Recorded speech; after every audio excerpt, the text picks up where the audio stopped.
Roguelikes. Just hearing the word probably makes you think of frantic clicking, permadeath, and the creeping feeling of digital anxiety, demanding pinpoint precision and punishing mistakes often without mercy. But what if, hidden beneath all that hardcore intensity, there are games that are secretly cozy? It sounds like a total contradiction, but we have covered a few of these games on this channel already that make a strong case for coziness. The question for today is Nine Kings one of those games? Nine Kings puts you in the shoes of a monarch defending their kingdom, which by the way starts as a tiny 3x3 grid.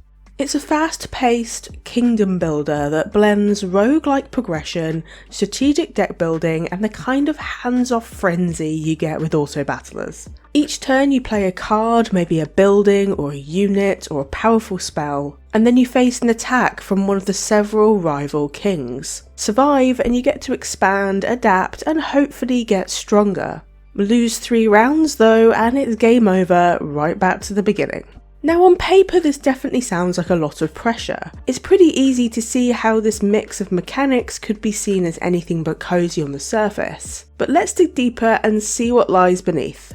Let's start with the atmosphere, the very first impression that a game will make. With Nine Kings, the atmosphere is stark. The game features a minimalist, gritty pixel art style. Now, minimalist and pixel art aren't inherently uncozy. There's a lot of beloved cozy games that use these styles. However, in Nine Kings, the execution leads heavily into a functional, almost uniform aesthetic. The visuals are there to convey information for strategic decision making, not necessarily to delight the senses or create a vibe.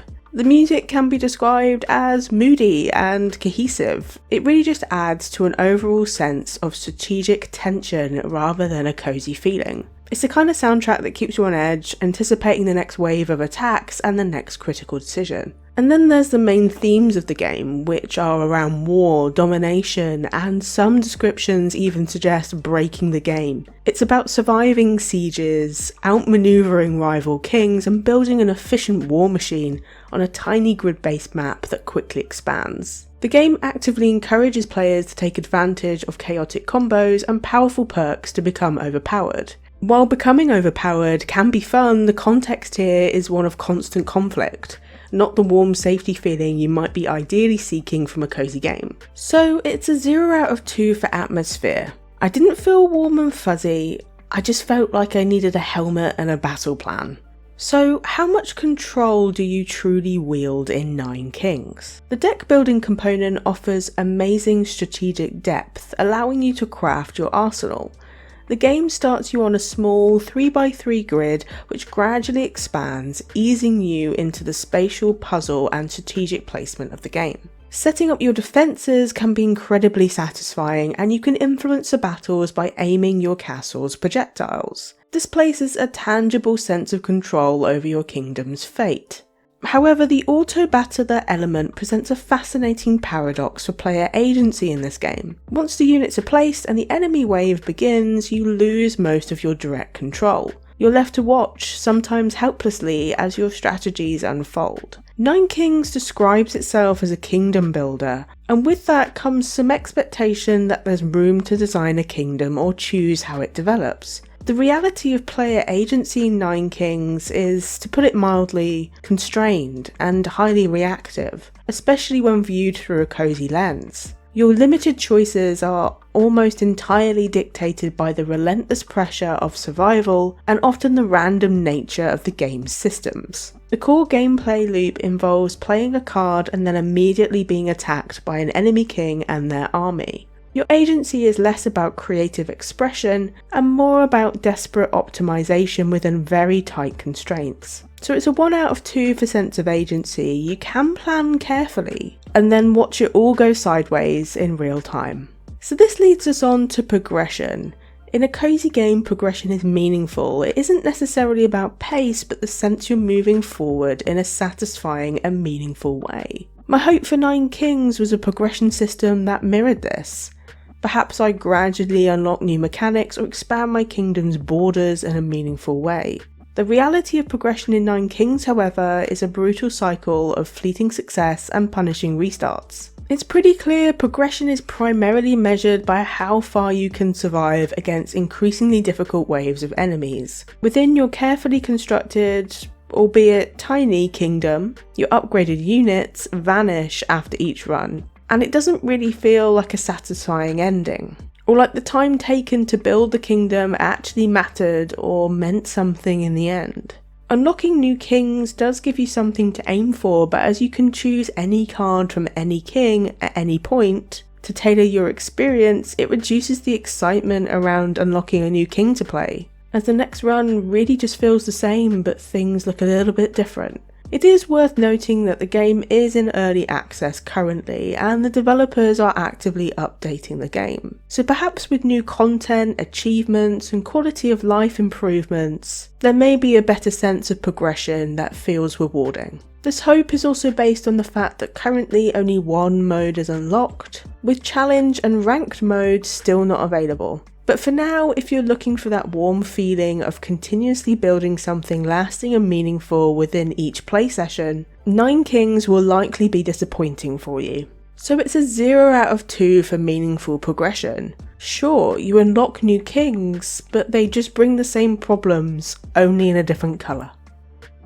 Hey there, just a quick pause to say that if you're enjoying the chill vibes and discovering new and unconventional cozy games, subscribe to the channel. If you wanted to support the channel a little bit more, you can also give this Slothee a coffee. And trust me, I need the energy. You can find the link in the description below.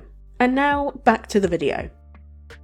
Going into 9 Kings with its description of a king builder suggests at least a sense of attachment to the little pixelated empire I'm about to forge. The reality, as you may have guessed by now, is a profound lack of emotional connection, at least in the cozy sense. It seems the game's focus is squarely on strategic mechanics rather than any narrative. You select from a roster of different kings, each with unique decks and abilities, and these kings have evocative titles, like the King of Nothing, the King of Spells, the King of Greed, or the King of Blood. But they are essentially loadouts, collection of cards, and strategic starting points. There's little to no backstory provided into these kings, why they are unique or different, blocking any form of emotional connection to the king you are playing. The dozens of unique events are mentioned in the game's description are typically gameplay modifiers or sudden challenges, not narrative turning points or anything tangible that deepens your connection to the world. The world itself, a simple grid, doesn't invite emotional investment. It's a functional space to play, a battlefield.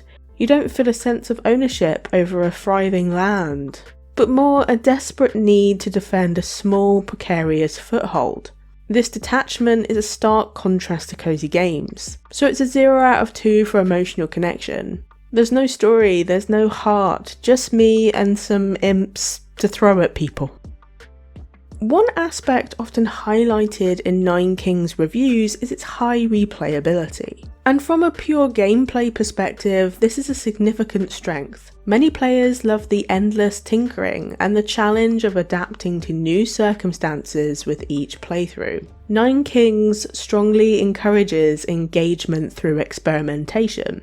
It wants you to play around, to tinker, to discover new things. In this light, a failed run feels less like a punishment and more about learning what to do better next time. The replayability in 9 Kings, while undoubtedly high, is rooted firmly in strategic challenge. Each new run isn't an invitation to relax in a familiar yet new setting. It's another roll of the dice against a challenging system, another attempt to conquer the RNG, and another chance to finally nail that overpowered build that will let you survive the onslaught. To that end, mechanics in 9 Kings can make it feel stressful to replay. This isn't the gentle, inviting replayability of a cozy game, it's the demanding, sometimes punishing replayability of a strategic roguelike.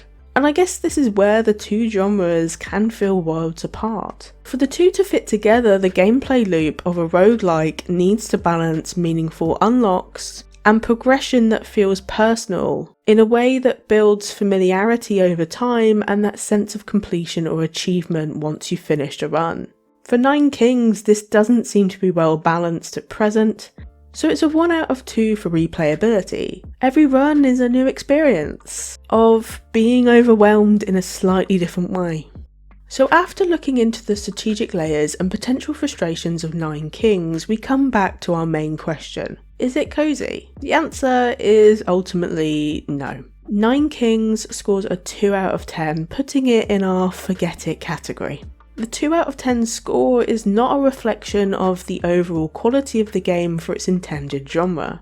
It has its merits as a strategy game, as a roguelike, as a deck builder, but it doesn't excel in being an unconventional, cozy game. The constant pressure, the demanding strategic thought, the unforgiving randomness, and the absence of creative freedom combine to create an experience that is the polar opposite of what I and many others seek when we reach for a cozy game. It's also important to say that Nine Kings is in early access right now, and there's still much more being added and updated in the game.